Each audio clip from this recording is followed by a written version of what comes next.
ജ്യോതിഷം എന്താണ്? വിശ്വസിക്കണോ അല്ലയോ? സത്യാവസ്ഥ ഇതാണ്. നമസ്കാരം എല്ലാവർക്കും. ജ്യോതിഷം നമ്മൾ എല്ലാവരും കേട്ടിട്ടുള്ള ഒരു വാക്കാണ്. പക്ഷേ യഥാർത്ഥത്തിൽ ജ്യോതിഷം എന്താണ്? ഇത് ശരിക്കും സത്യമാണോ അല്ലെങ്കിൽ ഒരു വിശ്വാസമാണോ? ഇന്ന് ഈ വീഡിയോയിൽ നമുക്ക് വളരെ വ്യക്തമായി മനസ്സിലാക്കാം. ജ്യോതിഷത്തിന്റെ സത്യം, അതിന്റെ ശക്തി, അതിന്റെ പരിമിതികൾ അവസാനം വരെ കണ്ടാൽ നിങ്ങൾക്കൊരു പുതിയ കാഴ്ചപ്പാട് ലഭിക്കും. ജ്യോതിഷം എന്നത് ജ്യോതി പ്ലസ് ഇഷം എന്ന രണ്ട് വാക്കുകളിൽ നിന്നാണ് വന്നത്. അതായത് പ്രകാശത്തിന്റെ വിജ്ഞാനം എന്നാണ് അർത്ഥം. നമ്മുടെ ജനന സമയത്ത് ഗ്രഹങ്ങളും നക്ഷത്രങ്ങളും എവിടെ നിലകൊണ്ടിരിക്കുന്നു അത് പഠിച്ച് നമ്മുടെ സ്വഭാവവും ഭാവിയും മനസ്സിലാക്കാനുള്ള ഒരു ശാസ്ത്രമാണ് ജ്യോതിഷം. സൂര്യൻ, ചന്ദ്രൻ, കുജൻ, ബുധൻ, ഗുരു, ശുക്രൻ, ശനി ഈ ഗ്രഹങ്ങളുടെ സ്ഥാനം നമ്മുടെ ജീവിതത്തിൽ സ്വാധീനിക്കുന്നു എന്ന് ജ്യോതിഷം പറയുന്നു. ജ്യോതിഷം ഒരു പുതിയ കാര്യമല്ല. ആയിരക്കണക്കിന് വർഷങ്ങൾക്ക് മുമ്പ് തന്നെ ഇന്ത്യയിൽ ഇത് ഉണ്ടായിരുന്നുവെന്ന് ചരിത്രം പറയുന്നു. വേദങ്ങൾ ജ്യോതിഷത്തിന് വലിയ പ്രാധാന്യമുണ്ട്. പുരാതന ഋഷിമാർ ആകാശത്തെ നിരീക്ഷിച്ച് ഗ്രഹങ്ങളുടെ ചലനങ്ങൾ രേഖപ്പെടുത്തി. അതുകൊണ്ടാണ് ജ്യോതിഷത്തെ വേദാംഗം എന്ന് വിളിക്കുന്നത്. ഇത് ശുദ്ധമായ ഒരു അന്ധവിശ്വാസമല്ല, പക്ഷേ നിരീക്ഷണവും അനുഭവവും ചേർന്ന ഒരു വിജ്ഞാനമാണ്.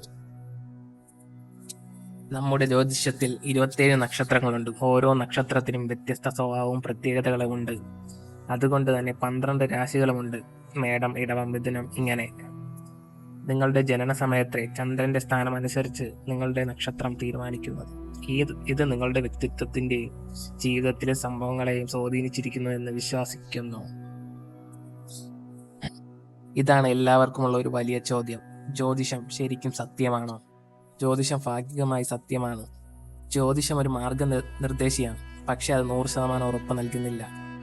ഇത് നിങ്ങളെ സഹായിക്കുന്നത് നല്ല സമയം തിരിച്ചറിയാൻ, അപകടങ്ങൾ ഒഴിവാക്കാൻ, നിങ്ങളുടെ ശക്തിയും ദൗർബല്യവും മനസ്സിലാക്കാൻ.